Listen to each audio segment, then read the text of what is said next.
Yes, everyone. Thank you guys for joining us. A little bit of an in my opinion tonight. Hang on, we got audio coming through on there. Let's get rid of that. A little bit of an IMO tonight. Talking about why the Premier League needs to get cancelled. It's time to stop the nonsense. It's time to stop all of this bullshit going back and forward. And let's get into the reasons why cancelling it isn't just the right thing to do. It's the most sensible thing to do. It's the easiest thing to do. It's also the most litigation-proof thing to do. So let's get into the background of what's been going on. I don't know if you've heard about this virus thing that's been going around, obviously. Right, so the Premier League is targeting a return to training in small groups from the 18th of May, supposedly. But 4 club doctors have expressed their reservations about the league's Project Restart proposal. Senior medical professionals have got some pretty different views. Dr. Michael DeHuga, and I've definitely killed that, chairman of FIFA's medical committee, thinks that the world is not ready for competitive football, that we need patience, and he personally doesn't want football to resume until at least the 1st of September. That might be a smart fella.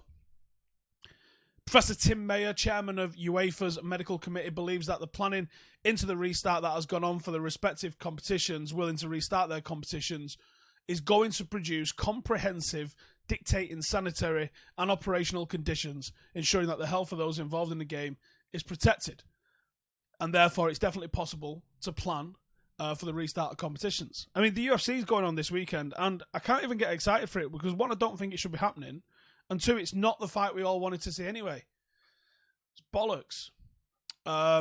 Premier League clubs remain committed to finishing the 1920 season, but this will only be possible, supposedly, if they're able to find 8 to 10 neutral venues which will be used to play the remaining fixtures. Every day, something else comes out. That's mental. Let's carry on. That's considered the appropriate number of venues that will be granted safety certificates and police approval. Plans also include testing all players and officials 48 hours before returning to training, and they'll also be tested for potential respiratory problems associated with the coronavirus. The Premier League is looking to organise their own drive-through testing centres away from clubs' training grounds, and testing will be done on the understanding it doesn't compromise the testing of key workers during the coronavirus pandemic and is paid for by the Premier League and privately sourced, so it doesn't take any resources away from public health needs. That was one issue that everybody had with it. I'm not even going to touch on that because I've still got about a dozen reasons why it's nonsense without even getting into that, for starters. They're talking about some rules such as banning spitting at training grounds, wearing mouth protective clothing like snuds, and this has been done by someone who's never played a sport in their fucking life, isn't it? We used to do battle PT sometimes wearing a respirator, and let's say you're doing an assault course or something along those lines, you probably do it in 15, 18 minutes, something like that, and you'd be hanging out your ass. About 3 minutes in, you will be dying. When your breathing gets restricted, it fucks you up royal. It's just wearing a snud over your face. I saw someone from Bundesliga go back to training. The guy's wearing a surgical mask and a full face visor, and you're just like, if that's what you need, then it ain't ready, is it? The PFA Chief Executive Gordon Taylor has been talking, and he said that the possibility that halves could be shorter, or matches could even be shorter than 45 minutes as discussions are continuing with the Premier League. Gary Neville suggested taking the Premier League abroad to a coronavirus-free, quarantined environment to finish the season, as the UK clearly isn't safe enough. Again, just these nonsense things. Sergio Aguero came out and he said the majority of the players are scared by the prospect of returning to football too soon amidst the pandemic. The latest Premier League shareholders meeting is going to be held next Monday rather than Friday, because they're going to wait until the Prime Minister announces the lockdown exit strategy. By the end of next week, we probably are going to be a bit clearer with whether or not the Premier League can indeed finish the remaining 92 matches that need to be finished to draw this league to a conclusion.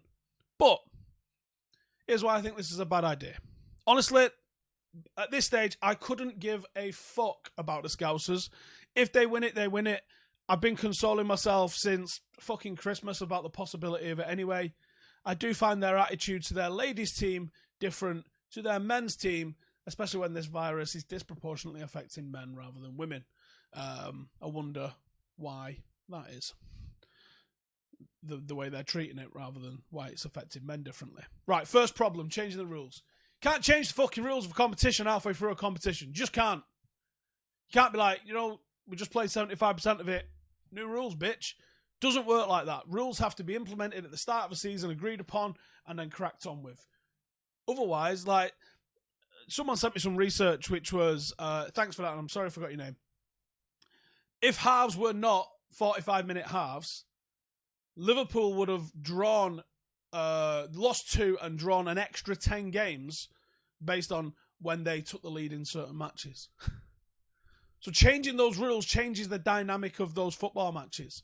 Would they be happy to go and change the results of those previous matches to carry on the rest of the season under those rules? Doubt it. And why should they? Those are the rules that they signed up to at the start of the season, same as everybody else. Neutral venues eliminate the home advantage of playing in front of your home fans. 75% of the season completed in one manner. It goes totally against sporting integrity to complete under a new set of rules, especially as around 51% of home teams win their game. 51%. Now, when you take into effect that it's not a binary result in football, it's not win or lose, there is also draws in the mix as well. 51% right across the board is pretty significant, especially when you see a lot of managers in the bottom half of the league have got 20 and 30% win ratios. So winning 51% of your home games is pretty big. That advantage is now disappeared. What about the people who had lopsided fixtures? So they played more away games than home games. Now they've lost that advantage of having their home games, especially for the running. What if people had people coming back from injuries, such as United? The strain on the NHS. Now, obviously, they're trying to eliminate any sort of strain on the NHS, but there is still going to be some strain on the NHS. Some of that strain isn't going to be a part of the testing because of what they've already started to enact. But let's say there's a serious injury on the pitch and a player needs to go to A&E, which they quite often do with an injury. If one player going to one A&E department slows down the ability for one of your grandparents, say, to get to A&E to be treated, do you think it's worth it? Because I fucking don't. I don't at all think it's fucking worth it to see it out. Is one death worth bringing fucking football back for? The answer should be fucking no. Number 5, contracts. Contracts end on the 30th of June.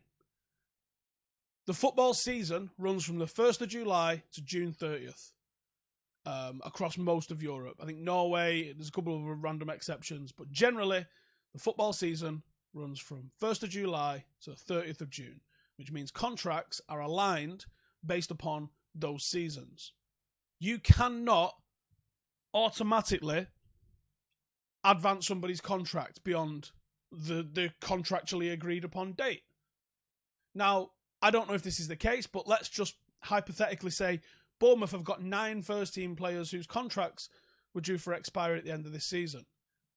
If we only come back in the middle of June and there's still 4 or 5 weeks of the season left to play, one, those players might not play as hard as they perhaps should, being so close to the end of their contract and hampering any potential move to their new club. And 2, what if all of their players just leave? Now, you can ask the players if they'll extend, of course. But what if they don't want to? And if the transfer window isn't going to start until the end of the season starts, how does that club bring in new players? Transfer window. So at the moment, a transfer window works because the majority of the teams across Europe are aligned. Works very well for European competition, which we'll talk about in a sec.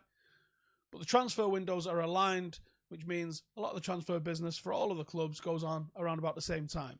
Last summer, the Premier League fucked themselves by going, no, we'll finish it before our first game. Guess what? One season in, They had the arrogance to think that the entirety of Europe would just abide by that and not try and poach any Premier League players in the 2-3 weeks we weren't allowed to buy anyone. But it happened. Premier League's fucked themselves with the arrogance. Are you telling me it's going to be any different? If the Premier League just goes, nope, we will finish this season, and that season finishes in October, and Premier League go, right, let's have our transfer window now. Good luck with that. Good luck with that. UEFA's probably not going to move the transfer window for you.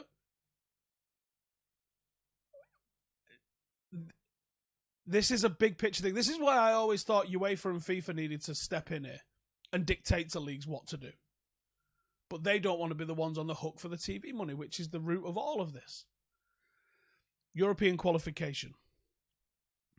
So, as I said, most of the European leagues are aligned, which means they know the day their league finishes, they submit that to the the Champions League, to UEFA. UEFA organises its competitions. It starts with the qualifying, then the group stages, then the knockouts, the blah, blah, blah, blah. That's all got set in stone dates. Again, if the Premier League pushes on and does its own thing and goes, oh, right, we did it. We finished the Premier League. What's today's date? 21st of October. Sweet. Get our results into UEFA. There we go. That's who come top four. Bang them in the Champions League. Champions League? That started 2 weeks ago. Fuck yourself. We have to be aligned. UEFA needs to know who's going in which competition way before it. If we keep pushing on regardless, how do we justify who goes in which competition? Football will come back. If you don't draw a line or something now, you just risk fucking it up for years.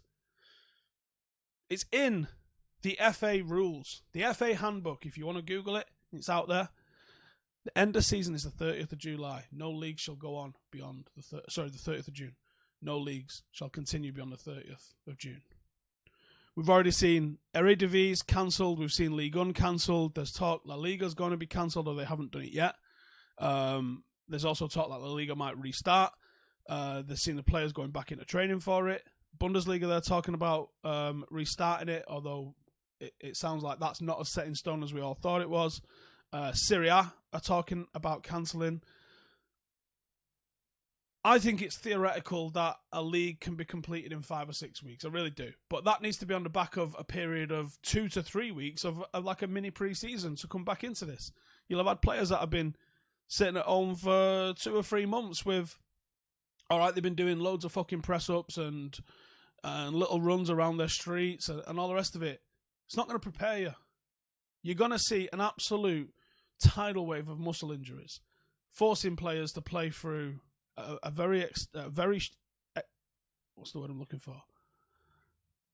Fucking hell, mine's gone blank. A very expedited, good word, fixture list. If you have to change the rules around how long games are, how often the games are, bringing in extra subs, social distancing, you've already voided the rules and changed the competition. You can't change the rules of a competition midway through the competition because it's not what people signed up for. And people would have a good argument to say, I don't want to sign up for that. Now, I don't think many clubs will actually say, I don't want to sign up for that, because every single Premier League team, including Manchester United, needs that TV revenue. And some of that TV revenue is in jeopardy if fixtures aren't completed. But what I want to know is, why is no one talking about the cup competitions? Why is it only the league that matters? Manchester United, as it stands today, have top 4 in our own hands, in our own destiny, and, well, actually isn't, is it? But you know what I mean. We have got the very strong possibility on form of finishing inside the top 4, and we've also got 2 cup competitions, which I would make us one of 2 favourites to win. So why are we only talking about the league returning? If you can cancel the cups, you can cancel the league.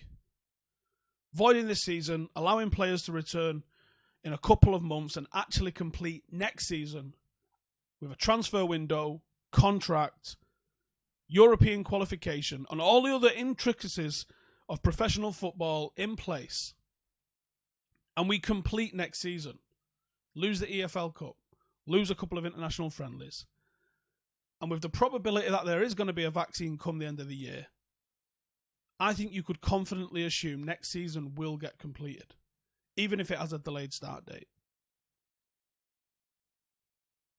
Completing next season while protecting the structure and integrity of the competitions will be far more straightforward than forcing through these remaining games and having it fucking all over the show. Transfer windows, contracts, European qualification. The complications of that, I think, could echo around football for fucking years and years and years to come.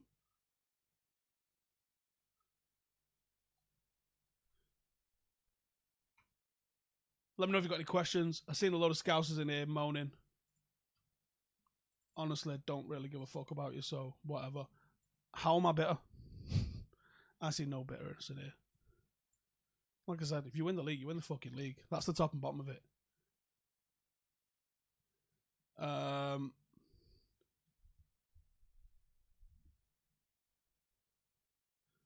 So we don't return until at least 21, 22, when there has been a vaccine and it's 100% safe. By that time, half football leagues no longer exist. Football has to find a way to carry on, I'm afraid.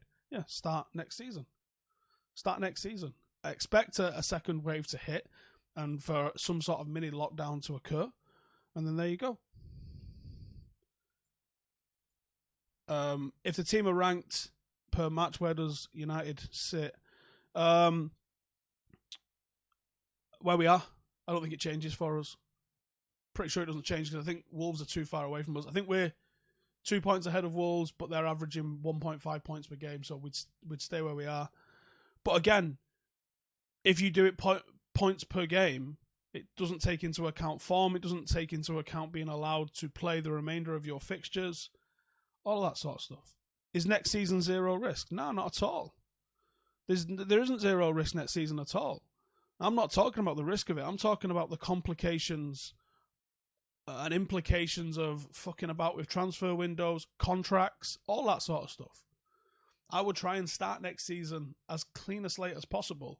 And I do believe you could finish next season. I don't think you're finishing this season.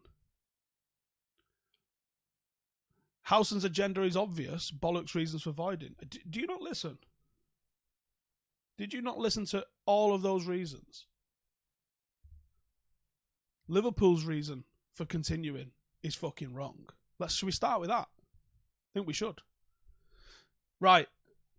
As some of you guys know, and as it shows down here, Patreon/Stephen Howson. I have a Patreon group which keeps my channel going. While there's been no sponsorship, as you might have noticed on any of the videos since we've been in lockdown, that channel keeps us going. No one's lost a job in the studio. No one's had reduced hours. And I'm committed to doing that right the way through lockdown, however long that lasts.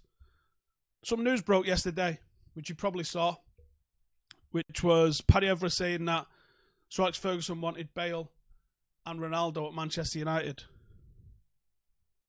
Well, that news was on Patreon a year ago, May last year. Did you see the reaction to it, the way it's gone on? People on Patreon knew a year ago. There's all sorts of stuff on there that breaks all the time, from contracts to what's going on with certain youth players to even transfers. We knew what was going on with Bruno.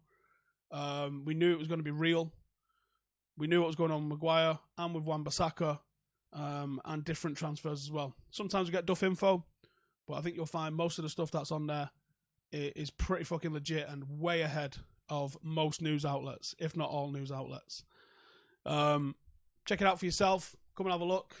It's the cost of £1 a week, £4 a month. Think of it as buying us a pint. If you've appreciated the content, you do get extra content. At the moment, I'm doing some watch-alongs for some classic games, as well as a weekly podcast. So check it out if you don't mind. Link is in the description. There's nearly 1,300 in there at the moment. And I said I'd shave my head at 1,500. And as you can see, 1, I'm going grey as fuck. And 2, I'd really like to shave my head. So help it get over 1,500 and I'll do it live on air. Is there any questions about ending the league Or is it just fucking Scousers moaning? Listen, lads, it took VAR for you to have half a chance. And now you're wanting to fucking play on in a pandemic. Behave yourselves.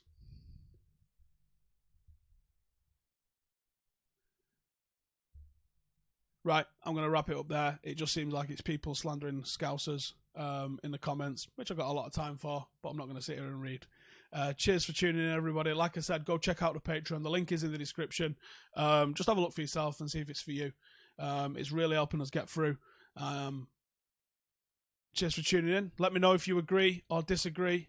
Not if you're a Scouser, because I'm not going to read your bollocks that you're about to write, but if you're a regular person, let us know in the comments. Do you agree? Do you disagree? What would you like to see happen? And I'll see you guys in a bit. Laters.